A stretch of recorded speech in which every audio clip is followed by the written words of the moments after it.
Welcome to Creator Upload, your creator economy podcast. I'm Lauren Schnipper. And I'm Joshua Cohen. Lauren. What? Do you know what carcinization is? No. It sounds menacing, right? Yeah, it was like carcinogenic. What is that? Isn't that something? I feel like I'm watching a CSI right now. Go on. It's close to that. Uh-huh. And also maybe equally menacing, if not more menacing. Sure. Carcinization is an evolutionary pattern where very different crustaceans independently evolve into a crab-like body shape over time. Oh. Have you heard about this? No, but I can't wait to see where this is going. Really thrilled. Really thrilled about the through line you're about to, the needle you're about to thread here. It's this idea of convergent evolution where unrelated species arrive at the same solution. So it's like crabs have this great form. They have a flat and wide body, a short and tucked under abdomen, and strong claws, which make them especially capable at like walking on seafloors, squeezing into crevices, and for defense and stability. Okay, great. Other animals that weren't crabs looked at crabs and were like, hey, I want me some of those. Sure. So over millennia evolved into crabs, including king crabs, porcelain crabs, hairy stone crabs, coconut crabs, false crabs, various squat lobsters. Stone crabs are delicious. Go on. And on Australian sponge crabs. We all call these crabs because they evolved into crab-like beings over thousands, millions of years. Sure. And I think we're basically experiencing the same thing with online video and digital media. And there's the needle thread. Go. The needle has been threaded. There's this carcinization. Tell us how. Yes. There's this carcinization where just basically everything is becoming TikTok. Disney Plus being the latest. Sure. So they're playing copycat by announcing an upcoming feed that will deliver vertical videos in a TikTok-style infinitely scrolling array. They unveiled this new vertical feed at CES in Las Vegas, where Disney EVP of Product Management Aaron Teague said, quote, we're obviously thinking about integrating vertical video in ways that are native to core user behaviors, so it won't be kind of a disjointed random experience, end quote. Definition, yes. It's definitely going to be a random experience.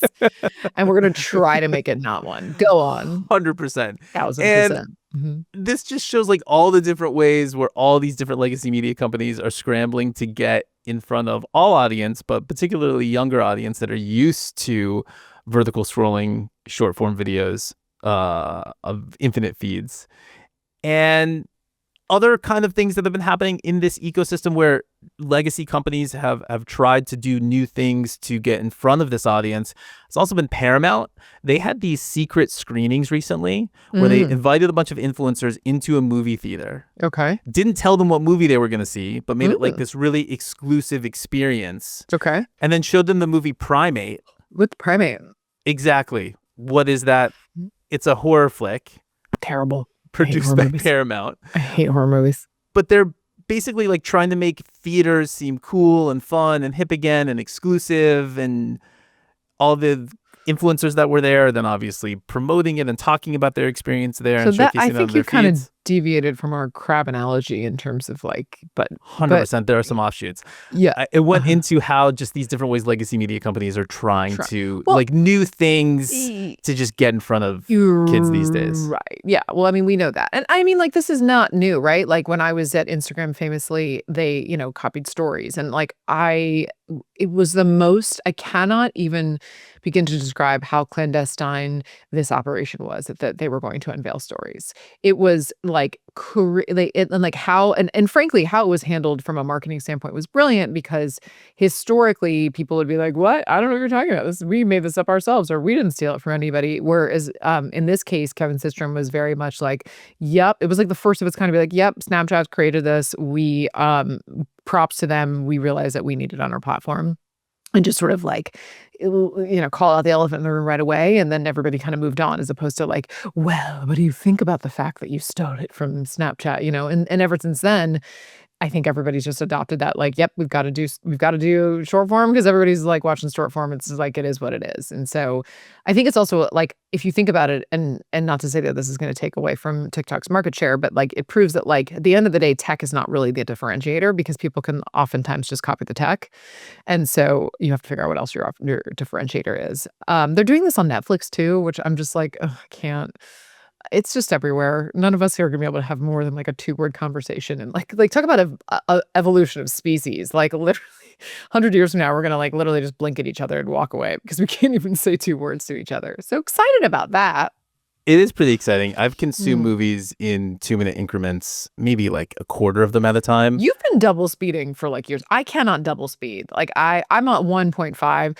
Ideally, like if I have the time, I'm a 1.2er because there's the like decreases the hem and haws as people are probably listening to this on like 2.5 speed because of all of the hemming and hawing I do. But 2x it dizzying to me. But you can't do that on shorts. What I would love is a shorts feed, vertically Sure. scrolling infinite video that Uh-huh. I can just make at a 2x speed and not go to each individual video and re-speed it. That's nauseating, troubling. Yeah, it'd be fun. It's like how little time do you have? I'd love it. It'd be amazing. How much, what do you get when you get do you get the how many hours you've spent on your phone every week notifications? No, I don't pay attention to it anymore. But like what would you get? Like what are we looking at here? 100? How many hours a day? 23? Like what are we talking? Several. It just says several. Uh-huh. It's just there were the numbers. There's no numbers to Yeah. describe what Yeah. you do. It's just Okay. several. Okay, great. Uh-huh. But like in that vein, Lauren, some people, they need a little bit of a break, a little bit of a reminder, some stop gaps to keep them from infinitely scrolling through short form videos. And YouTube just made an announcement that, hey, for parents with teenage kids, it's got your back. In a blog post entitled New Ways to Support Teens and Families on YouTube, Jennifer Flannery O'Connor, who's the vice president of product management at YouTube, laid out a bunch of new features that parents can utilize to both monitor and limit their children's accounts, including, this is the big one, Tell me. parents can now set a time limit on how long teens scroll shorts, and soon they'll be able to set the shorts limit to 0, aka no shorts at all. Well, it's so interesting because this will surprise no one that like I am somebody who is very, strict with screen time and all that sort of stuff, and I've sort of galvanized. She's arrived, kid. She's galvanized other parents at the school around this topic, and actually hosted a coffee the other day about this and talking to a bunch of like-minded parents. And what's really nice about it is a lot of people feel really alone with like wanting to limit or put controls on their kids' screen time. But a lot of people don't know how to use this. So one woman told me a story. This didn't happen to her, it happened to a friend of hers, but like she has a daughter who like all of a sudden was sleeping like all day long and like they didn't know what was wrong with her. They take her to the emergency room. They do all these tests for days and all the doctors are like, I don't know, man, she's fine. Give her more vegetables. And they're like, what are you talking about? Take her home. And like this kind of shows what the parental involvement, also like Josh, take notes. They find a bunch of chargers in the kid's bathroom. Well, she had been sneaking the iPad in the middle of the night. Man. She had been on the iPad all night. Now, I have so many questions around this. Number one, let's just start with a lock code to get in the iPad. Like basic stuff, guys. But to your point, you can put time limits on these apps. You can cut off internet on specific devices. Like there are ways in which to do this. And most people don't know. So, the fact that YouTube is coming out with this, it's only as good as they are effective in communicating how do you do this stuff. And parents are dying for it and kids are suffering as a result of these things. And I mean, this kid was up, they didn't know. Of course, I told my kids the story and my older one was like, she's so lucky. Kids want more screen time in any way they can. I'll tell you what, though, trying to navigate the parental controls on any type of Apple product, it becomes immediately apparent that Tim Cook has no children. Really?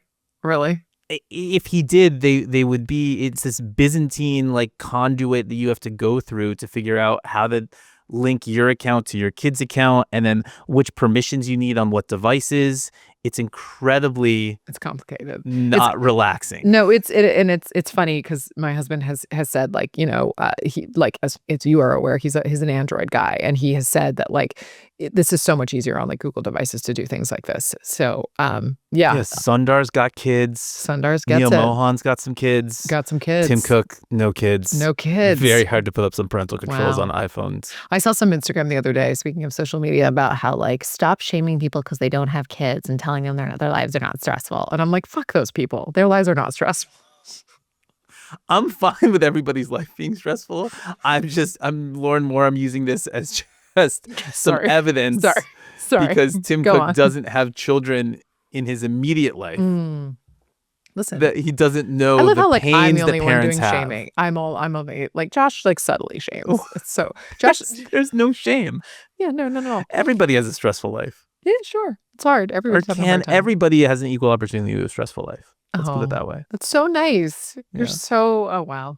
All right. On that note, speaking of stressful, not stressful, we are so excited because today we are having Arthur Leopold on the podcast. He's the CEO and co-founder of Agentio, and they just released the Ultimate 2026 YouTube Creator Marketing Playbook. What an analysis of 10,000 plus YouTube integrations run on Agentio reveals about the right way to run and scale YouTube creator marketing programs. And there's some very, very interesting findings. So super excited to talk to him. Let's get into it. Arthur Leopold, welcome to Creator Upload. So happy to be here. Long time listener, first time caller. Oh my gosh. As Love to hear everybody that. knows, we only have fans on, so this is perfect. So before we get into Agentio's report, which is called the Ultimate 2026 YouTube Creator Marketing Playbook, which I actually love so much of the insights in here, can you just tell the folks a little bit about Agentio, like what you guys do? What's the sort of log line?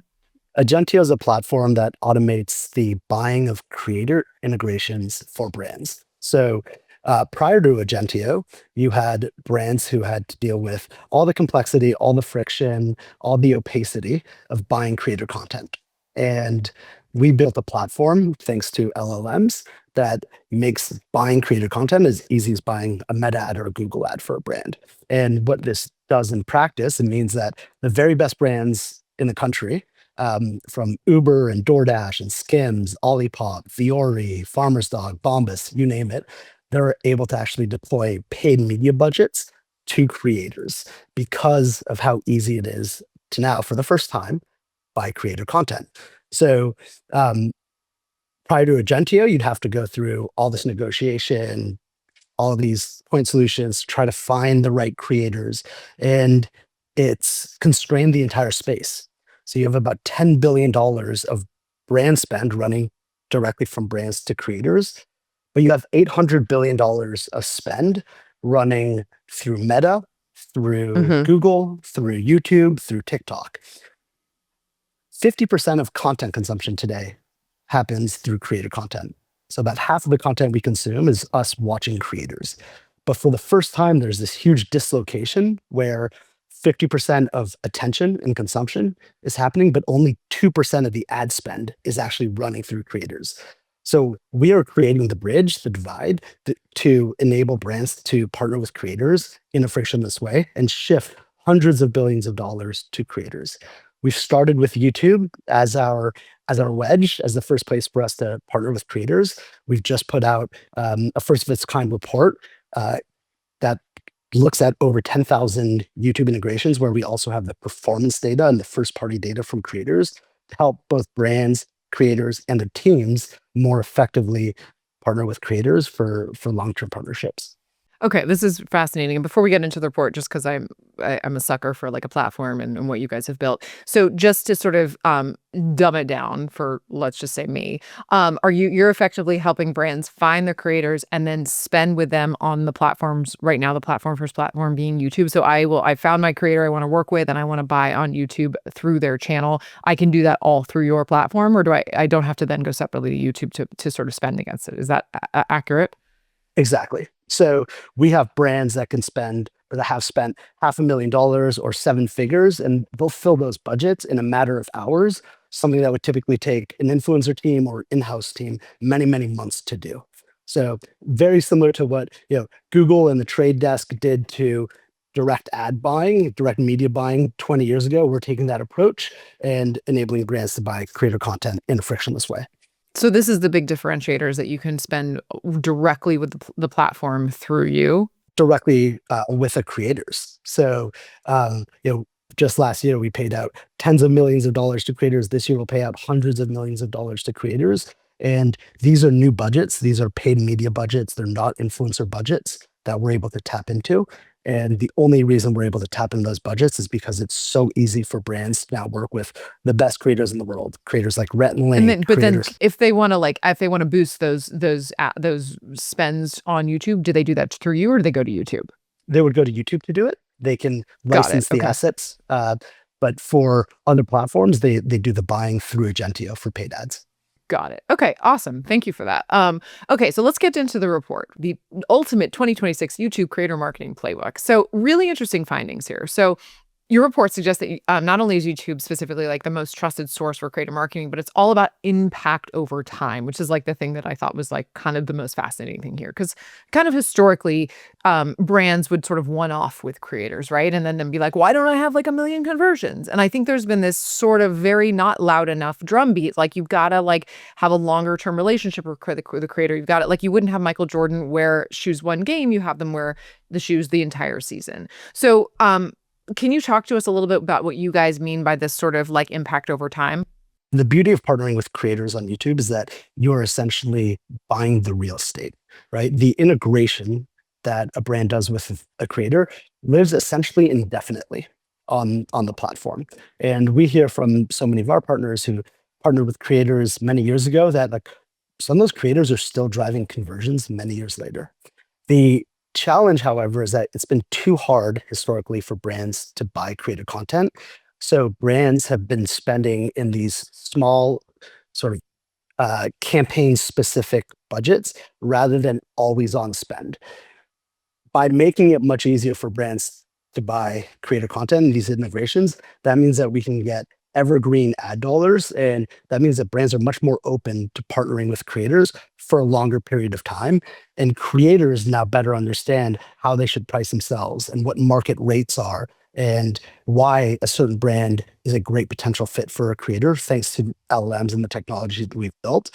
What we found is that on average, brands need to spend across about 10 verticals if they want to see the best performance on YouTube. So what that means is, for a very popular green supplements brand, they had historically worked with a lot of health and wellness creators, but Mm-hmm. the LLM, the Agentio platform, identified a lobster fisherman in Maine named Jacob Knowles, and Jacob Knowles had talked about getting sick often. He's on a boat for 12 hours a day. But we also have all the ad performance data across hundreds and hundreds of the world's best brands who spend on Agentio. And we were able to identify that he had performed well for other subscription products. And since every creator connects their social accounts to Agentio, his audience was fully aligned with what the brand was looking to target. So you had the optimal content type, the right audience, and the right type of creator. It wasn't non-obvious match. But now Jacob Knowles has been working with this company for a year and a half, and he's been their top converter. So these evergreen budgets mean that brands can invest much longer term into new verticals and across creators for longer term partnerships. So yeah, so what I'm hearing it's like non-obvious on paper kind of partnerships that like what Agentio can sort of help find for creators. But also what I was really excited is I read a stat here: 40% of views and 30% of clicks happen 30 plus days after a video goes live.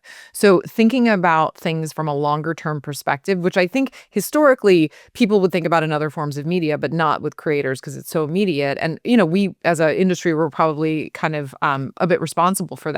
But thinking about it from a longer term way, and also correct me if I'm wrong, but also like to your point about the fishermen, like working with them in a longer term capacity, not like a one-off capacity, and really building something with people, creators that based on data kind of makes sense from a longer term perspective. Is that fair to say? Yeah, absolutely. The head of performance marketing at Coterie likes to use a great analogy of a brand needs to essentially buy the monopoly board. And Huh. the creators, you identify the creators, you identify the verticals, you work with them a couple times, you work with them at efficient rates. And when they perform, then you're continuously adding more creators within that vertical. And the views continue to compound over time. So you're building essentially this bench, right? Like the first time around the monopoly board of creators who are performing well for you, who are driving consistent views, and you're continuing to invest across new channels. That is a long-term view of a channel. It's a very media-focused view of buying a channel. It's not what historically has been thought of when buying Right. YouTube integrations. Can we talk a little bit, and then Josh will jump in, but can we talk a little bit about the sort of, you had some sort of findings as it relates to macro creators versus like micro creators. A lot of talk about micro creators and how you define that. People have different, variations of that, but a lot of times micro creators can lead to a lot of conversion because they've got such dedicated audiences because it's sort of smaller versus what it can be expected from like a macro creator. Can you talk a little bit about those two kind of buckets? We do not care at all about subscribers. And like the old ways of like partnering with influencers, people would consider subscribers or followers. It's meaningless, right? These are numbers that can be gained. What is most important is the creator consistently driving an audience to watch their content? Do they have a true parasocial or a true relationship with their audience? And if they do, then they're able to actually convert on behalf of brands. And if they convert, then they can partner with brands on a much longer term basis, right?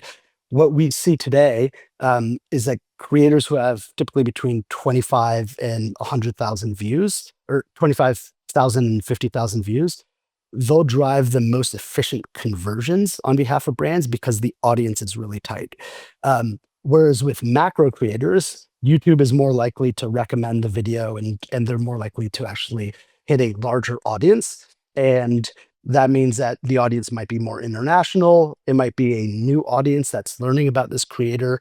And because of that, they're less likely to convert, but they can drive incredible top of funnel reach. So for a media buyer, they think about the entire funnel, right? They want top of funnel reach and awareness. They want consideration, which is middle of funnel. And then they want to actually convert and have these creators in the content lead to people going and buying the product or trying the product that the creator is discussing. So what we recommend for brands is to have a full funnel approach where they're working with these larger creators who on a per view basis are much more efficient. So the CPM is going to be more efficient. It's going to be cheaper, but they're getting larger reach. They're not able to convert as well.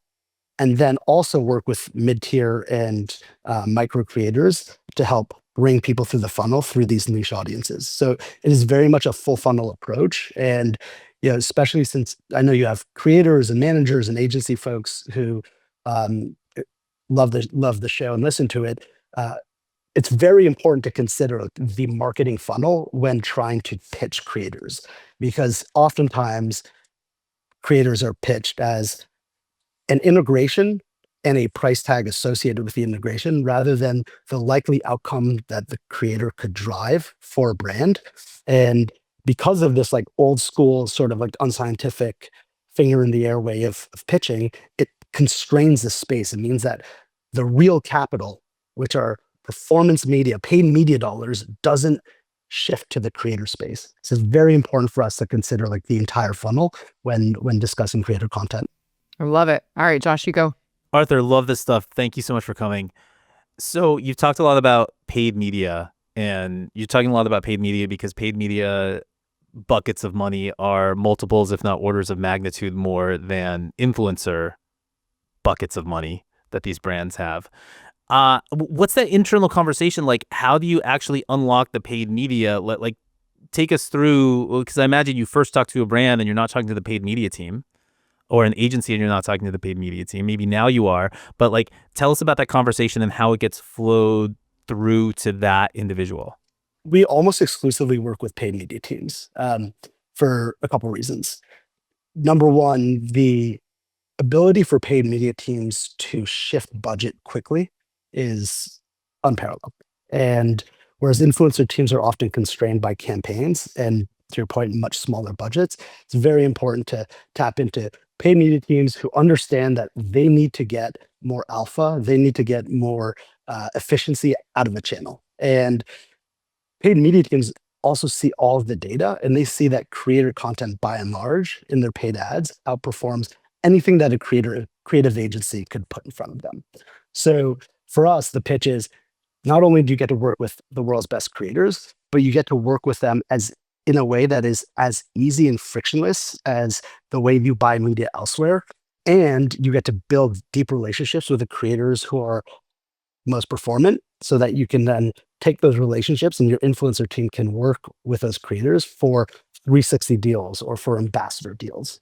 So think of Agentio as the funnel from the paid media dollars to creators to sell through a much higher percentage of their inventory through brands or with brands that are going to spend more consistently, that want longer term deals with creators, and they want to be in position where once a creator works, they are just continuously putting spend behind that creator because the partnership is working really well. So we're consistently pitching these paid media teams on the breadth and quality of the creators that they can partner with, on the power of this channel, right? We see view through rates, which is somebody watching the integration from the second it goes live on YouTube to when it ends, of on average about 85 to 86%. And these integrations are usually around 90 seconds long. So that means that 85% of people are watching an ad for 90 seconds. There's absolutely no other ad unit out there that is remotely as powerful as these YouTube integrations. And paid media teams, they want to tap into that, right? They don't want to Yeah. be shifting all their spend to platforms where, they might get 1 or 2 seconds of somebody's time and they're still paying a lot for it. They want the trust that the creators have built with their audiences, and they want to tap into the equity that the creators have built with their audiences over time. So it's been a huge unlock. And so you're able to get these paid media teams on board because you're saying, hey, this creator content looks, walks, quacks, flies, swims like the search or display ads that you're buying on these other platforms. So, hey, your team's fully well equipped to deploy a ton of capital into this ecosystem like it is in those others. And it is so easy to buy, right? Because the paid media teams have not spent in the space because of how hard it is to buy. They don't want to negotiate with 10 different firms and individuals. They don't want to try to figure out who the right creators are. They don't want these like crazy rate cards that are going to be thrown their way. They want to be able to buy efficiently.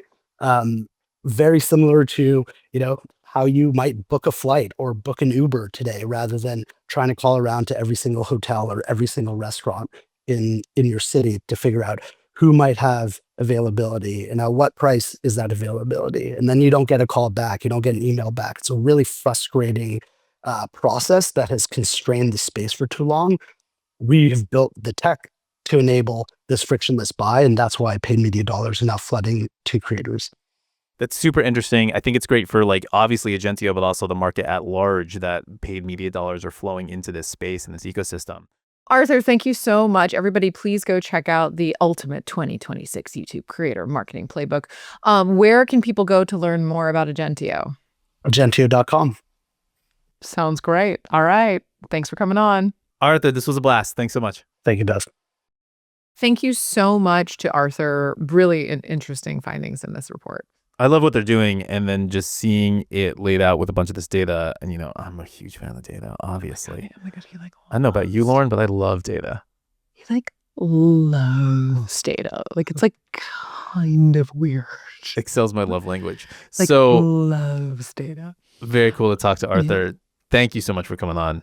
Yes. All right, let's get to some uploads and downloads. Interesting upload, Fixated, which just completed a $50 million investment from Tom Bowley's Eldridge Industries, just acquired Ellify, which represents numerous YouTube, Minecraft, and Roblox creators, including Fulton, I'm not going to try to pronounce that one, Nevada Steak, Man JTV, and the Besties. They claim to represent the largest pool of Roblox creators globally.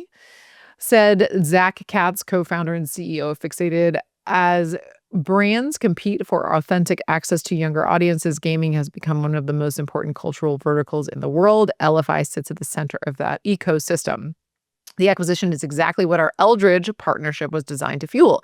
Strategic moves that strengthen our roster, expand our leadership, and give creators more power, infrastructure, and opportunity, which I think is, I love that they laid that out, because I'm very curious what they're going to do with that $50 million. So this sounds like, well, this is what they're doing. CEO of Ellify, after a decade of building Ellify and being fiercely independent, we have joined Fixated to change the game and build a new kind of creator business, one focused solely on creator success and growth. Joining Fixated was a necessary step to build the platform, resources, and infrastructure needed to support creators as real businesses. which is what made Ellify special. I think that M&A is, I keep telling folks this, like if you are a management company with a good roster, you're profitable and you have any kind of differentiation, it's not just like hawking brand deals for the sake of brand deals. I think that there's going to be a lot of opportunities to exit in the next year or two. There's a lot of companies, not just the Fixateds of the world, but like quote unquote traditional media companies that are like looking to get into the space. And that's a fairly, I don't want to say easy, but it's like a representation of something that like traditional media understands. So makes that sort of category a very attractive potential asset for acquisition. So I think we're going to be seeing more of these. Lauren, let me ask you this, though. Do you think prices maybe have gone down a little bit because there's more appetite for acquisition on behalf of these potential sellers? Not necessarily, because I think that there's so little inventory. I think prices, let me say this. I don't think prices, if they've gone down, it's because of that. I think there's so little inventory of good assets and there's so more buyers than there are assets available that are attractive. So I think that in and of itself, supply demand, you've heard of it, it sort of allows for more flexibility. I think there's just more flexibility in these multiples depending on how profitable they are. And because it's still an industry that's being defined as, most industries have somewhat of a standardization in terms of like, this commands this kind of multiple, X, Y, and Z, but this is still, you'll see these folks on the LinkedIns of the world posting all of the transactions that are happening in our space. And there's not a lot. And it's not because there's not appetite. It's because there's not a lot of good assets out there, So, I don't know. I think it is, if you're like an asset in the space that has, or I should say company in the space that has some differentiation, that is profitable, trust me, from somebody who's working with the companies that are looking to buy, it's an attractive thing. And congrats to Ellify co-founders Kyle Hu, Derek Howe, and Adam Ferguson. They started this in 2016, so 9-10 years in. They have presumably a nice exit behind them. And previously, a lot of them were at BBTV. There's some people higher up at the Fixated organization who come from BBTV as well. I imagine that's how this relationship got started, but cool to see, prior working relationships net out positively in the future. All right, Josh, you got any uploads or downloads? Yes, Lauren, here's one for you. Cenat released a video on YouTube called I Quit. In typical YouTuber clickbait fashion, he's not quitting really anything. He's like quitting the grind, the mentality that he has to stay on top of everything, that he has to continue the stream, that he's confined to one type of paradigm of his whole artistic sense and sensibilities. That's what one of the biggest streamers in the world is quitting. He said in this 23-minute video that he has this affinity for fashion and he's been spending a lot of time in Italy, started a clothing brand called Vivette, and he's going to be documenting his process, bringing that to life in Italy and the United States. He's really stoked on it and just seemingly like really happy, a little bit cautious, but really happy about entering this next phase of his celebrity career and entertainment career and creative career. I think what was the most interesting part of this for me was just he's really good at making these like cinematic videos. This is a 23-minute video where he talks about what he wants to do, where he's going, where he's been recently, and it's fantastic. Also, if you recall, his Streamer University promo videos, there was this Harry Potter theme, was amazing. And his Mafia-thon promo videos are also fantastic. The last one had Michael B. Jordan in it. They're just so good to watch as individual pieces of content. It was cool to see that come out in this video too. And I think we'll obviously see more of that while he documents what he's doing moving forward. What did you think about Amy Poehler winning the Golden Globe? I called that one, by the way. You did call that one. I thought just with the I called it so hard. It's 3 people with smart lists, so all of their connections called it so hard. Maybe would have trumped Amy Poehler's single person sphere of connections. But yeah, she's really good. She's really good. Some people are like annoyed because it's like, a podcast is a creator medium and these are like traditional actors or whatever. And I'm like, I don't know. I'm not annoyed. Yeah, Amy Poehler, her podcast is so good. It's so funny. I just think if anything, they need to have different categories. I mean, I'm listening right now to a podcast called Beth's Dead. It is so good. I can't stop listening to it. And it's like, you can't imagine that competing against like a Smartless or, Good Hang. It's just totally a completely different category. And it's sort of true crime, but not what you think. But yeah, called that hard. I just want to note that. Upload Nice. of my Congrats, week. Lauren. You Thanks. should have made a bet on it. Polymarket, which Oh, is yeah? this cryptocurrency-based future prediction platform, did a deal with the Golden Globes where you could have made I some did dough. see that. I did see that. Yeah. I'm not a betting lady. I'm not a betting man. Yeah. Hey, maybe No, next year. It's not really my jam. All right, Josh. I think we did it. Lauren, I do think that's it. I'll see you just hoarding chargers in the bathroom, just if you want any late night scrolling fixes.